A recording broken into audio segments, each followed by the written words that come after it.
एक बार बंता एक महिला के साथ उसके घर पर बेडरूम में मस्तियां कर रहा था। तभी उसे गैरेज का दरवाजा खुलता हुआ सुनाई दिया। तो महिला ने कहा, लगता है मेरा पति आ गया है। वह जल्दी उठी और बंता से कहा, यहाँ कुछ धुले हुए कपड़े पड़े हैं, तुम इसको इस्त्री करना शुरू कर दो। बंता ने एक कमीज उठाया और उसे इस्त्री करने लग गया। उसका पति अंदर आया और उसने आते ही पूछ लिया, अरे आज ये अजनबी आदमी कपड़ों को इस्त्री क्यों कर रहा है? तो महिला ने कहा, मैंने इसे आज ही घर की देखभाल के लिए रखा है। उसका पति बोला, अच्छा है, कहकर वहां से बाहर की तरफ चला गया।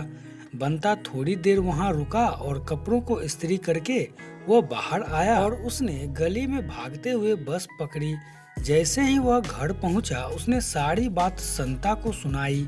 संता ने उसकी ओर देखा और पूछा, क्या तुम उस लाल रंग वाले 2 मंजिला घर की बात कर रहे हो जो पार्क के बिल्कुल साथ में है? बंता बोलता है, हाँ यार, मैं उसी की बात कर रहा हूँ। संता ने कहा, यार तू भी, वो कपड़े वहाँ धोकर मैंने ही रखे थे। no, no, no, no. बंता ने हजामत की दुकान खोली। एक ग्राहक सेव कराने के लिए आया। बंता बोला, मूछ रखनी है क्या? ग्राहक बोला, हाँ रखनी है। बंता ने ग्राहक की मूछ काटकर उसके हाथ में देते हुए कहा, लो रख लो, जहाँ रखनी है वहाँ। एक बार प्राइमरी क्लास में मास्टर साहब गणित सिखा रहे थे। मास्टर साहब बोले, बेटा मान लो मैंने तुम्हें 10 लड्डू दिए। पप्पू ने कहा, क्यों मान लूं? आपने तो मुझे एक भी नहीं दिया। मास्टर साहब बोले, अरे मान लेना, मानने में तेरे बाप का क्या जाता है? पप्पू बोला, ठीक है। मास्टर साहब बोले, हाँ तो उसमें से 5 तुमने मुझे वापस दे दिए, तो बताओ अब तुम्हारे पास कितने लड्डू बचे? पप्पू ने बोला, 20 बचे। मास्टर साहब, कैसे? पप्पू, मान लीजिए ना, मानने में आपके बाप का क्या जाता है? एक बार बंता का अपनी बीवी से झगड़ा हो गया। वह उसे मनाने के लिए एक शॉपिंग मॉल पर गया और उसके लिए गिफ्ट देखने लगा। बंता ने एक दुकान पर एक सुंदर सी सेल्स गर्ल को देखा। वह वहां गया और कहने लगा कि अपनी बीवी के लिए सुंदर से दस्ताने खरीदना चाहता है, पर मुझे उसके हाथों का साइज नहीं पता है। सेल्स गर्ल ने कहा, क्या मैं आपकी मदद कर सकती हूँ? और कहते हुए अपने हाथ बंता के हाथ में दे दिए। बंता ने कहा, मेरी बीवी के हाथ आपके हाथ से थोड़े छोटे हैं। दस्ताने पैक करते हुए सेल्स गर्ल ने कहा, क्या आपको और कुछ खरीदना है? बंता बोला, हाँ खरीदना तो है, उसको बड़ा और पैंटी की भी जरूरत है, पर मुझे उसका भी साइज नहीं पता है। एक बार पप्पू का सिर फट गया। नर्स बोली, नाम क्या है? पप्पू बोला, पप्पू।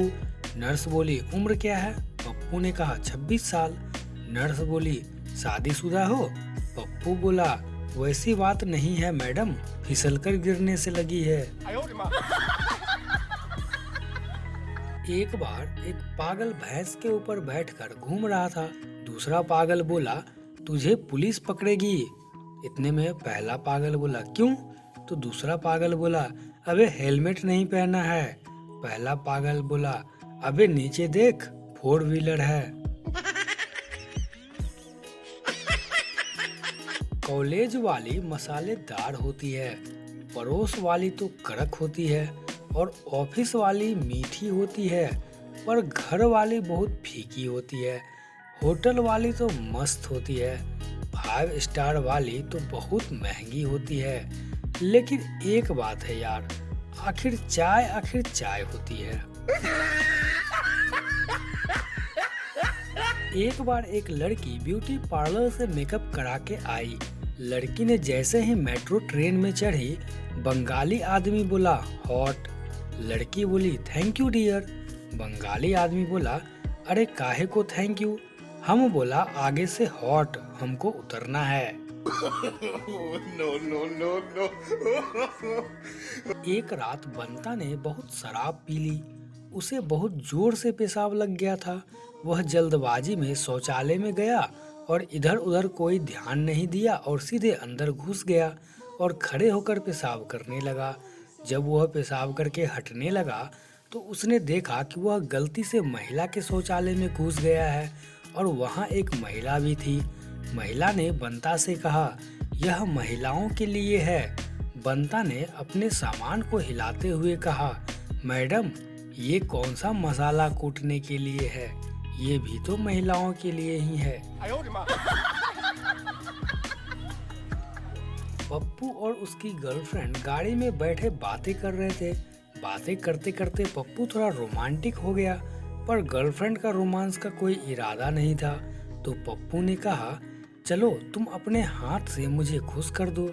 गर्लफ्रेंड बोली, हाथ से कैसे, क्या करना होगा मुझे?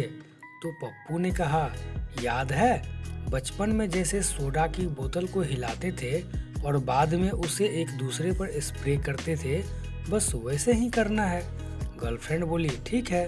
पप्पू ने अपना सामान निकाला और अपनी गर्लफ्रेंड के हाथ में दे दिया। गर्लफ्रेंड ने उसे पकड़ा और हिलाना शुरू कर दिया। 2 मिनट बाद पप्पू की आंखों में आंसू निकल आए, पूरा बदन पसीना से लथपथ हो गया। गर्लफ्रेंड बोली, क्या हुआ, तुम रो क्यों रहे हो? पप्पू चिल्लाते हुए बोला, अबे पहले अपना ये नाखून वाला अंगूठा हटा ऊपर से। एक बार पत्नी ने अपने पति से कही, मेरी सहेली बोल रही थी मुझे भी आपके बेटा जैसा ही बेटा चाहिए। तो पति ने कहा, तो क्या हुआ, रात को बुला लो उसे। ये कहते ही कमरे में सन्नाटा हो गया। कहानी यहीं खत्म नहीं होती है। पत्नी ने तुरंत जवाब दिया, पर मैंने तो उसे वर्मा जी के यहाँ भेज दिया। अब तो सन्नाटा खत्म ही नहीं हो रहा है। समझने वाले तो समझ ही गए होंगे। No, no, no, no. पत्नी बोली, हेलो कहाँ हो? तो पति बोला, याद है पिछली दीपावली पर हम एक ज्वेलरी की दुकान में गए थे जहाँ तुम्हें एक हार पसंद भी आ गया था? पत्नी बोली, हाँ याद है। पति बोला, और उस समय मेरे पास पैसे नहीं थे? पत्नी खुशी से, हाँ हाँ याद है। पति, और फिर मैंने कहा था कि ये हार एक दिन मैं तुम्हें लेके दूंगा? पत्नी और ज्यादा खुशी से, हाँ हाँ हाँ मुझे बहुत अच्छी तरह से याद है। पति बोला, तो बस उसी की बगल वाली दुकान में बाल कटवा रहा हूँ, थोड़ा लेट आऊंगा। एक बार मेडिकल साइंस का एक प्रोफेसर कक्षा में पहला लेक्चर दे रहा था। वह एक घोड़े के पास खड़ा था। उसने कहा, मेडिकल फोरेंसिक में सफल होने के लिए आपको 2 चीजों की जरूरत पड़ेगी। पहली, आपको डर नहीं लगना चाहिए। ऐसा कहकर उसने अपनी एक उंगली घोड़े के पछवाड़े में डाल दी और फिर उंगली चाटी। अब आप लोग भी न डरते हुए ऐसा ही करें, उसने छात्रों से कहा। कुछ मिनटों की अजीब सी शांति के बाद कक्षा में उपस्थित छात्रों ने वैसा ही किया जैसा कहा गया था। दूसरी बात, प्रोफेसर ने कहना जारी रखा, आपको सारी चीजों व घटनाओं को ध्यान से देखने की कला भी आनी चाहिए। जैसे कि आप लोगों में से कितने ने यह गौर किया कि मैंने अपनी बड़ी उंगली घोड़े के पछवाड़े में डाली पर अपनी छोटी उंगली को चाटा था।